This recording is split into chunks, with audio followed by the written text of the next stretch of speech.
आज हम लोग एटम बम बनाने के बारे में पूरा प्रोसेस जानेंगे कि किस तरीके से एटम बम बनाया जाता है। ईरान और इजराइल का जो युद्ध चल रहा है उसमें ईरान किस तरीके से एटम बम बना रहा था, इजराइल किस तरीके से उसको रोकने में सक्सेसफुल रहा और हम लोग जानेंगे कि एटम बम का इफेक्ट कितना खतरनाक हो सकता है, किन चीजों पे एटम बम का असर नहीं होता है। ये सारी बातें हम लोग आज के वीडियो में बात करेंगे। तो सबसे पहले हम लोग जो है एटम बम बनाने के बारे में अगर कुछ बता रहे हैं तो जान लीजिए कि यूट्यूब पे आजकल लोग क्या-क्या सीख रहे हैं। यूट्यूब पे जो है यूट्यूब बनाया गया था कि लोग जो है बढ़िया-बढ़िया चीज देख के सीख सके, एंटरटेन हो सके। ये बेवकूफ क्या किया कि गोली मारने के लिए सीख लिया। अब बाबा सिद्दीकी का जो है मर्डर कर दिया, शूट कर दिया। तो लोग ऐसा-ऐसा चीज सीख रहे हैं। आप लोग भी एटम बम बनाना सीख करके एटम बम बनाने नहीं लगेंगे। ये केवल एजुकेशन पर्पस के लिए कि किस तरीके से जो है इंडस्ट्रीज में या साइंटिस्ट लोग ने एटम बम बनाने के कंक्लूजन पे पहुंचा था, उस पे केवल हम लोग चर्चा करेंगे। घर में बनाने का विधि हम आप लोग को नहीं बता रहे हैं, बनेगा भी नहीं।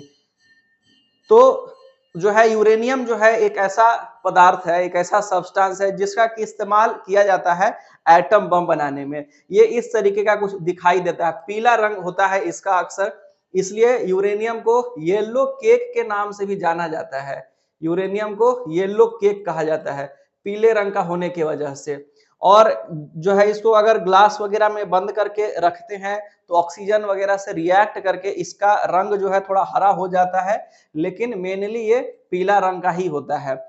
इसको यूरेनियम को अगर हम लोग नेचर में बात करें, यूरेनियम नेचर में नेचुरली दो तरीके का पाया जाता है। एक है यूरेनियम 238 और एक है यूरेनियम 235।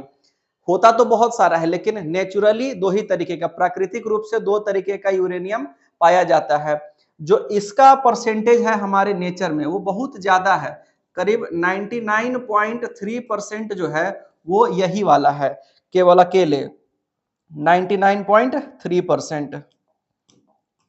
और जो ये वाला यूरेनियम है ये मात्र 0.7% है। अब इसको हम लोग कहते हैं आइसोटोप। इसको क्या कहा जाता है? आइसोटोप्स कहा जाता है। साइंस का टर्म है आइसोटोप। अगर आपको समझना है आइसोटोप तो बहुत आसान है। हम लोग मार्केट में जाते हैं मोबाइल खरीदने के लिए तो बोलता है कि मॉडल सेम है, एक में 8 GB रैम है, एक में 6 GB रैम है। तो सब कुछ सेम रहता है, थोड़ा मोड़ा का अंतर होता है चीजों का। लेकिन अब 8 GB वाला लीजिएगा और 6 GB वाला लीजिएगा तो परफॉर्मेंस में क्या हो जाता है? चेंज आ जाता है। तो वैसे ही यहाँ भी है कि होता दोनों लगभग सेम ही है, लेकिन 6 GB और 8 GB का अंतर हो जाता है। अब आईफोन का 15 है, आईफोन 16 है, देखने में 15-16 लगता है, लेकिन जब से 16 आया है लोग 15 का नाम भूल गए, जब 15 था तो 14 को भूल गए। तो जब जो एक एडवांस लेवल का चीज रहता है वो कहीं ना कहीं ज्यादा पावरफुल होता है और वो बहुत मतलब सेम फीचर होते हुए भी थोड़ा बहुत जो चेंज है वही उसमें कमाल करने के लिए काफी होता है। यूरेनियम में भी सेम कंडीशन है। जो यूरेनियम 235 है, सॉरी 238 है, ये किसी काम का नहीं होता है एटम बम बनाने में। इतना सारा नेचर में ये अवेलेबल है लेकिन ये किसी काम का नहीं, एकदम बेकार है। जो मेन काम करता है वो कौन करता है? यूरेनियम 235। लेकिन इसका परसेंटेज बहुत कम है नेचर में, ये बहुत कम पाया जाता है। अब साइंटिस्ट लोग क्या करते हैं कि नेचर में तो जो है आपका कच्चा यूरेनियम मिल रहा है, रॉ यूरेनियम उठा लिए वहां से और इसको प्रोसेस करके इन दोनों को क्या करते हैं? सेपरेट करते हैं। यूरेनियम 238 को अलग किया जाता है, यूरेनियम 235 को अलग किया जाता है। इसको अलग किस तरीके से करते हैं? तो एक मशीन आता है जिसको कि हम लोग सेंट्रीफ्यूगल मशीन कहते हैं। ऐसा ऐसा मशीन होता है, देख लीजिए। अगर आप लोग इस मशीन को कभी नहीं देखे हैं तो अपने घर में आप लोग वॉशिंग मशीन जरूर देखे होंगे। वॉशिंग मशीन जो है गोल गोल घूमता है और कपड़ा जो है, गीला कपड़ा जो रहता है उसमें का पानी सारा क्या कर देता है? छीट देता है, बाहर पूरा कर देता है और कपड़ा अंदर से जो है कहते हैं कि सूख के निकला है। तो वही चीज यहाँ ये भी करता है कि पूरा गोल गोल घूमता है तेजी से और जो काम का चीज है उसको ये बीच में स्टोर कर लेता है, यहाँ पे इस जगह पे ये जमा कर लेता है। तो काम का कौन है? यूरेनियम 235। यानी कि जो हमारा यूरेनियम 235 है वो सारा यहाँ जमा हो जाता है और जो बेकार का चीज है वो सारा जो है बाहर निकल जाता है। और फिर इसको कनेक्ट कर दिया गया है हमारे एक इजेक्शन लेवल यहाँ दिख रहा होगा आपको, इससे बाहर निकलता है और एनरिच यूरेनियम 235 यानी जो एफिशिएंट यूरेनियम होता है, जो एटम बम बनाने में काम आता है, वो बाहर निकलता है। तो किस तरीके से यूरेनियम को जो है घुमा करके और उसमें से 238 और 235 को जमा कर लिया जाता है, आप लोग देख सकते हैं। इसको सेपरेट करने के लिए यूरेनियम हेक्साफ्लोराइड गैस का भी इस्तेमाल किया जाता है। यूरेनियम हेक्साफ्लोराइड अगर नहीं रहेगा तो ये सेपरेट नहीं होगा। ये एक तरीके से कैटलिस्ट का काम करता है। कैटलिस्ट के बारे में अगर आपको बता दें तो कैटलिस्ट होता क्या है, तो ये रिएक्शन को कंप्लीट होने में हेल्प करता है। कैटलिस्ट का यही काम है। जैसे कभी आप लोग घर में लेबर मजदूर बुलाते होंगे तो जो है कुछ लेबर मजदूर काम करना शुरू करता है, लेकिन एक दो होता है जिसका आदत कि जब तक खैनी नहीं खाएगा, वो चिलम नहीं मार लेगा, तब तक काम स्टार्ट नहीं करेगा। तो खैनी, गांजा, चिलम ये सब जो है उसके लिए कैटलिस्ट का काम करता है, यानी उसको एनर्जी देता है एक तरीके से।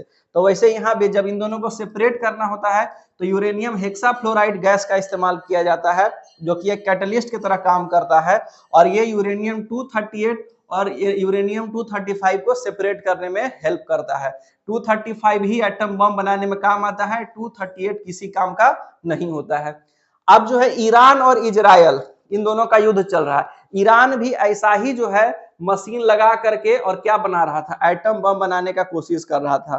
तो एटम बम बनाने के लिए जो मशीन होता है, जो गोल गोल घूमता है, उस मशीन को इजराइल क्या कर लिया, हैक कर लिया। अब इजराइल उस मशीन को हैक कैसे कर लिया, तो इजराइल जो है बहुत होशियार आदमी है। इजराइल इतना टैलेंटेड, जीनियस मतलब धरती पे कोई नहीं है। एग्जाम्पल देखना है तो आइए देख लीजिए कि इजराइल के जो है कौन कौन से लोग हैं खतरनाक खतरनाक।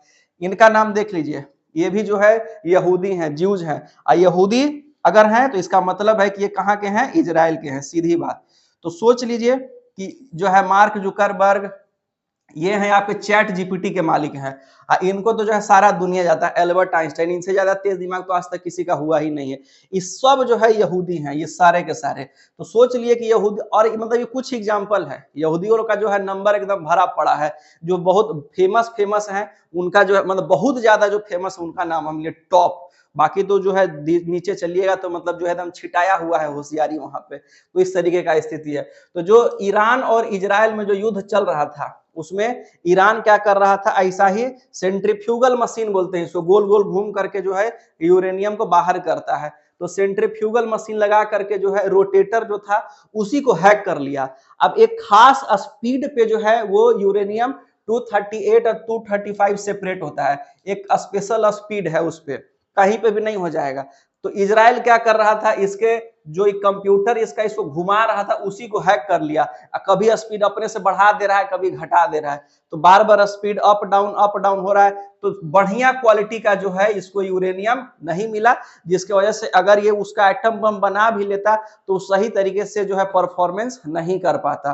तो ईरान जो है मतलब कि ऑफिशियली तो एटम बम नहीं बना पाया है, लेकिन मतलब अंदर की खबर है, बहुत जगह रिपोर्ट्स पढ़ने को मिलता है कि ईरान के पास भी एटम बम है। अब जो है क्या है नहीं है, जाने ईरान जाने इजराइल, हम लोग को कोई लेना देना इस सब से नहीं। हम लोग यूरेनियम के बारे में पढ़ रहे थे। हाँ चलिए आइंस्टीन साहब आगे बढ़िए। तो अब जो है एटम बम बनाया कैसे जाता है, यूरेनियम मिलने के बाद जो शुद्ध यूरेनियम आपको मिल गया तो फिर उससे एटम बम कैसे बनाइएगा। यूरेनियम 235 मिलने के बाद का प्रोसेस आइए हम लोग देखते हैं। तो एक प्रोसेस होता है फिजन बोलते हैं और दूसरे को फ्यूजन बोला जाता है। फिजन और फ्यूजन में अंतर क्या है, तो देखिए फ्यूज होने का मतलब होता है जुड़ जाना, फ्यूज होने का मतलब होता है जुड़ जाना, और फिजन का मतलब होता है टूटना। यानी कि एक सिंगल ऐसे रहेगा और ये टूट जाएगा दो पार्ट में, दो छोटे छोटे टुकड़े में, तो इसको कहा जाता है फिजन। और इसी का उल्टा अगर हो जाए कि दो को छोटा छोटा था और दोनों मिल के जुड़ जाए एक बड़ा सा जो है यूनिट कुछ बना ले, तो इसको कहा जाता है फ्यूजन कहते हैं हम लोग। तो आप लोग जानते हैं यूनिवर्स हमारा जो है मतलब सबसे ज्यादा अगर कोई सब्सटेंस हमारे यूनिवर्स में है तो वो है हाइड्रोजन। सब कुछ हाइड्रोजन से ही बना है, हर चीज जो भी आप अपने आसपास देखते हैं वो सब हाइड्रोजन से ही बना हुआ है। तो सबसे जो छोटा और सबसे ज्यादा एग्जिस्टिंग, हम यूनिवर्स का बात कर रहे हैं, अर्थ पे, पानी में, हवा में, इस सब का बात नहीं कर रहे। पूरा यूनिवर्स जो जिसमें सूरज, चांद, सितारे सब कुछ जो है, आपका सूर्य भी है, आग का गोला है, तो वहां भी एनर्जी इतनी कहां से आ रही है। आइए देखिए, जो आपका एग्जाम्पल हम लोग लेते हैं हाइड्रोजन का। हाइड्रोजन का भी 3 आइसोटोप है, यानी कि 3 मॉडल है। आईफोन 14, 15, 16 जैसे है वैसे ही हाइड्रोजन का भी 3 मॉडल है। एक है हाइड्रोजन 11, एक है हाइड्रोजन 1 2 और एक है हाइड्रोजन 1 3। तो 1 1 किसी काम का नहीं है, 1 2 भी किसी काम का नहीं है, ये वाला जो है काम करता है। जो सूरज है वहां पे यही वाला हाइड्रोजन का नंबर बहुत ज्यादा है। अब होता क्या है कि छोटा छोटा हाइड्रोजन जुड़ रहा है बार बार, छोटा छोटा हाइड्रोजन क्या हो रहा है, जुड़ रहा है इस तरीके से 1 3 प्लस हाइड्रोजन 1 3। तो दो एटम जुड़ गया इसका, तो क्या हो जाएगा इसमें, ये है प्रोटॉन का नंबर और ये है इसका मास नंबर। तो एक एक प्रोटॉन मिल गया, कितना प्रोटॉन हो गया, 2 प्रोटॉन हो गया। तो 2 प्रोटॉन होता है हीलियम का, यानी अब ये हाइड्रोजन से कन्वर्ट हो गया किस चीज में, हीलियम में। और हीलियम का मास कितना होता है, हीलियम का मास होता है 4। तो 6 में से 4 तो यहाँ पे आ गया मास, 2 गो न्यूट्रॉन जो है क्या हो जाता है, इसमें बच के बाहर निकल जाता है 2 इलेक्ट्रॉन। अभी 2 इलेक्ट्रॉन क्या है, ये 2 इलेक्ट्रॉन है एनर्जी। मास और एनर्जी का रिलेशन कौन बताए थे, मास और एनर्जी का रिलेशन ही बताने वाले हमारे अल्बर्ट आइंस्टीन साहब थे। इनका जो है E is equal to mc² का रिलेशन जो है आपका पूरा वर्ल्ड फेमस है, सारा दुनिया जानता है, जिसमें एनर्जी और मास को ये रिलेट किए थे एक दूसरे से और बताए थे कि जो मास है वही एनर्जी है, यानी आपका शरीर का वजन जो है वो एक तरीके का क्या है, एनर्जी है। तो यहाँ भी जो न्यूट्रॉन निकला, जो मास बचा हुआ निकला, वो क्या कर रहा है, एनर्जी बना रहा। अब ऐसा ऐसा जो है अनगिनत हाइड्रोजन जो है सूर्य के अंदर में समाया हुआ है और एनी टाइम जो है रिएक्ट कर रहा है, फूट रहा है, रिएक्ट कर रहा है, फूट रहा है, और बहुत ज्यादा, मतलब 2 इलेक्ट्रॉन नहीं न्यूट्रॉन, यहाँ पे 2 न्यूट्रॉन, ये बहुत ज्यादा एनर्जी होती है। इसको कन्वर्ट करेंगे अगर हम लोग एनर्जी में ना तो बहुत ज्यादा हो जाएगा। तो सोच लीजिए कि सूर्य के पास जो इतनी एनर्जी कहां से आ रही है, सब कुछ हाइड्रोजन की वजह से हो रहा है। तो ये कहानी है फ्यूजन का और फिजन का। अब यहां से जो न्यूट्रॉन मिला, यहीं से जो न्यूट्रॉन मिलता है उसी का इस्तेमाल किया जाता है एटम बम बनाने में, कुछ इस तरीके से। ध्यान दीजिए, देखिए यहाँ पे ये न्यूट्रॉन है आपका, यहाँ पे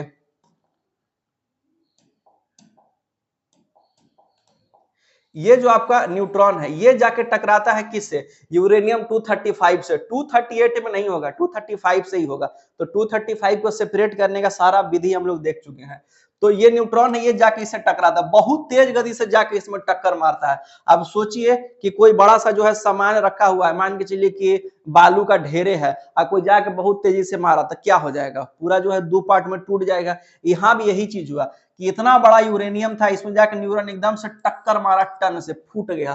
फूटा कितने पार्ट में, 2 पार्ट में फूटा। और जब फूटता है कोई भी चीज, टूटता है, तो उसमें से एनर्जी का रिलीज होता है। तो अब यहाँ पे जो एनर्जी है वो बहुत बड़ी मात्रा में एनर्जी निकलती है, करीब जो है 200 मेगा इलेक्ट्रॉन वोल्ट के बराबर जो है इसमें से एनर्जी का सिक्रेशन होता है, मतलब बहुत बड़ी मात्रा में। इतना ही नहीं होता है, और भी देखिए क्या होता है, जब ये दोनों टूटा तो एनर्जी निकला, और खाली एनर्जी नहीं निकला, और क्या हुआ, एक जो है बनता है बैरियम और एक बनता है क्रिप्टॉन। 2 पार्ट में जब टूटता है तो एक बनता है बैरियम और एक बनता है क्रिप्टॉन, और 3 इलेक्ट्रॉन बच जाता है। 3 इलेक्ट्रॉन क्या होता है, सॉरी 3 न्यूट्रॉन, 3 गो न्यूट्रॉन बच जाता है। मतलब इन दोनों का मास जब टूटता है तो 3 न्यूट्रॉन बचता है। जैसे पिछला केस में हम लोग देखे थे कि जब ये दोनों जुड़ा था तो 2 न्यूट्रॉन यहाँ बच रहा था, वैसे ही यहाँ पे जब ये टूटता है तो जो भी इसका मास रहता है उसमें 3 गो न्यूट्रॉन बच जाता है।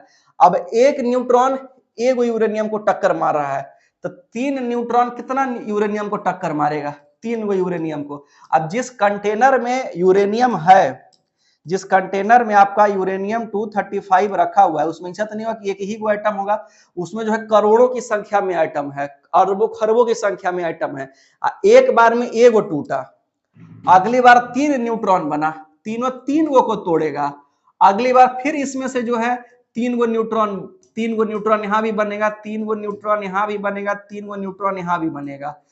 फिर ये 3 न्यूट्रॉन क्या करेगा, आगे के 3 यूरेनियम को तोड़ेगा, फिर उन तीनों में से 3 को निकलेगा। ये एकदम जो है नेटवर्क मार्केटिंग आप लोग पढ़े हैं, सुने होंगे कि 3 बंदे को जोड़ लीजिए, यहाँ 3 बंदे को तोड़ देना है, जोड़ना नहीं है।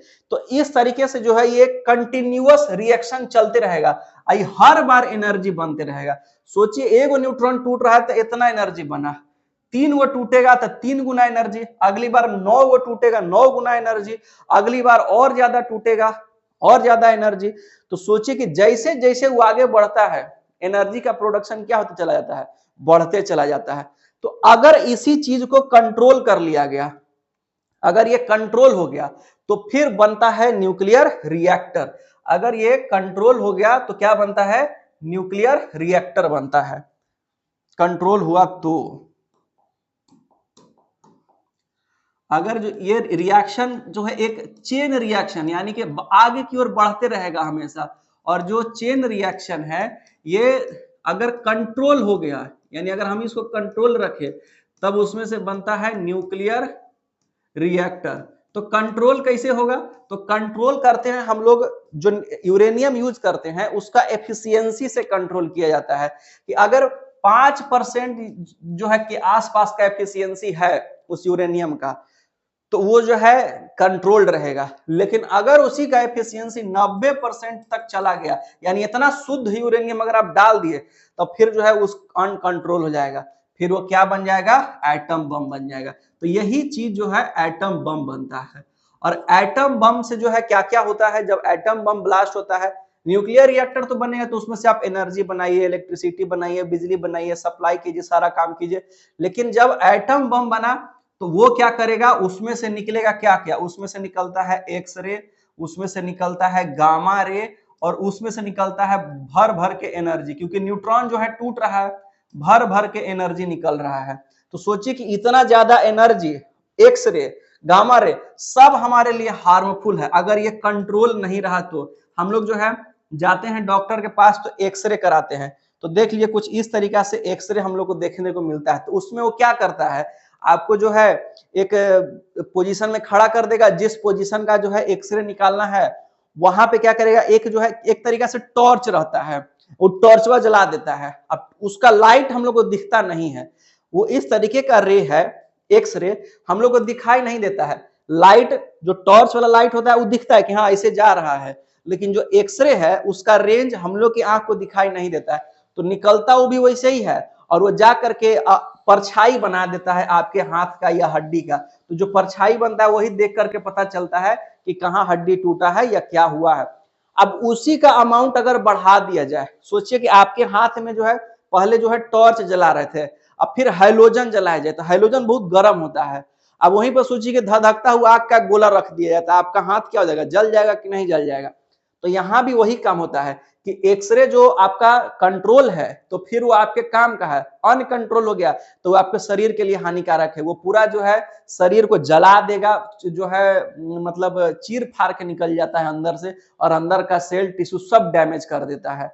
और क्या निकलता है उसमें से? और निकलता है गामा रे। यह है आपका गामा रे दिखाया गया है। गामा रे भी हमारे शरीर के लिए बहुत हानिकारक है। ये हमारे सेल और टिश्यूज को डैमेज मारने के लिए ही काम आता है।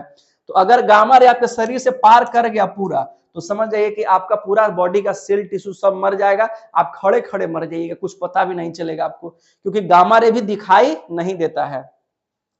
गामा रे का इस्तेमाल ट्रीटमेंट में भी किया था। अगर आपके बॉडी के किसी पार्ट में कैंसर हो गया है तो उससे गामा रे जो है पास कराया जाता है, और कैंसर का टिश्यू मर जाता है जिससे ट्रीटमेंट किया जाता है। लेकिन इस सब का जो है अमाउंट बहुत कम होता है, बहुत कम मात्रा में पास कराया जाता है। लेकिन एटम बम में इसका अमाउंट क्या होता है? बहुत ज्यादा होता है। एक्स रे और गामा, खास करके गामा रे का बहुत ज्यादा, और एनर्जी बहुत ज्यादा होती है। एक्स रे इसके कंपेरिजन में कम रहता है, लेकिन फिर भी इसका अमाउंट ज्यादा होता है।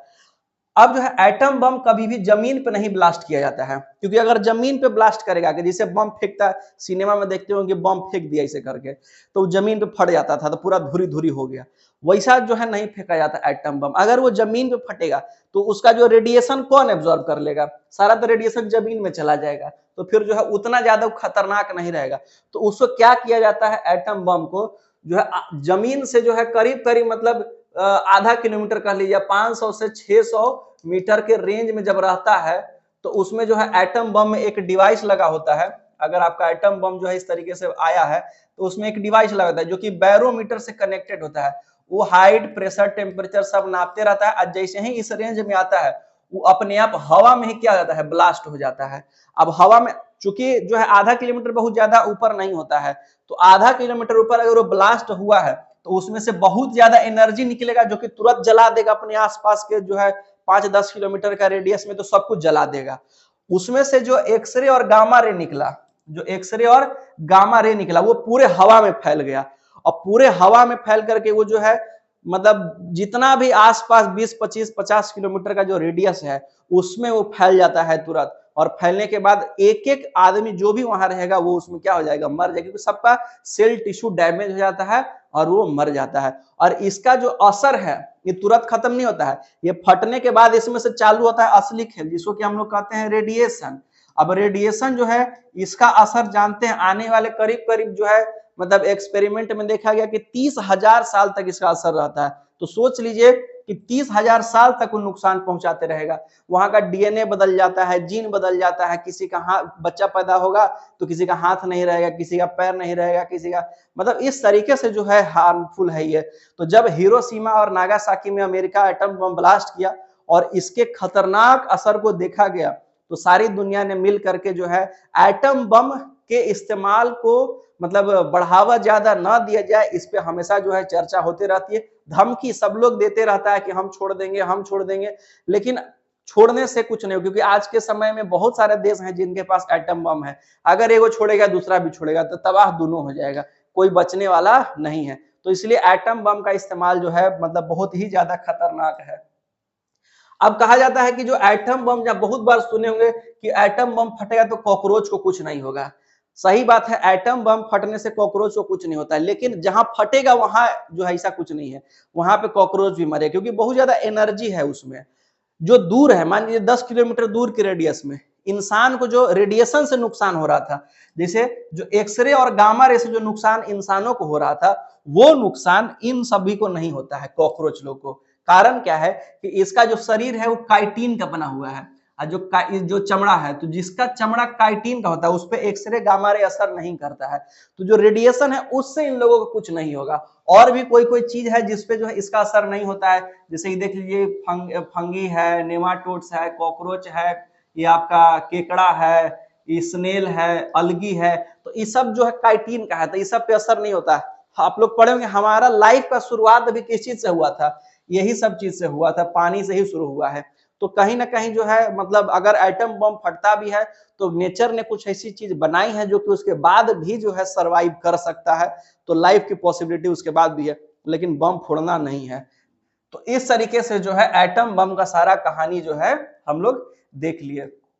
अगर आप लोग बीपीएससी की तैयारी कर रहे हैं तो 17वीं बीपीएससी के लिए करंट अफेयर्स का पूरा जो है टेस्ट सीरीज, मॉक टेस्ट हम लेकर के आ रहे हैं। एप्लीकेशन जो है हमारा डाउनलोड कर लीजिए, डिस्क्रिप्शन में चले जाइएगा, वहां लिंक मिल जाएगा आपको, और वहां पे जाके विजयी बैच है, विजयी बैच स्पेशली जो है 17वीं बीपीएससी के लिए बनाया गया है, विजयी बैच ज्वाइन कर लीजिए। मात्र जो है 251 रुपीज फी रखा गया है, जिसमें आप लोग ज्वाइन कर लीजिए, और सारा जो है current affair, modern history, history का तीनों पार्ट, एंशियंट और मिडाइवल और मॉडर्न, इंडियन ज्योग्राफी, उसके बाद जो है जो भी आपका क्या कहते हैं इकोनॉमी का पार्ट हो गया, पॉलिटी का पार्ट हो गया, सारा सब्जेक्ट का टेस्ट सीरीज वहां पे अवेलेबल है। तो जो है आप ज्वाइन कर लीजिए बैच को और पढ़ते रहिए, आगे बढ़ते रहिए। तब तक के लिए धन्यवाद, जय हिंद।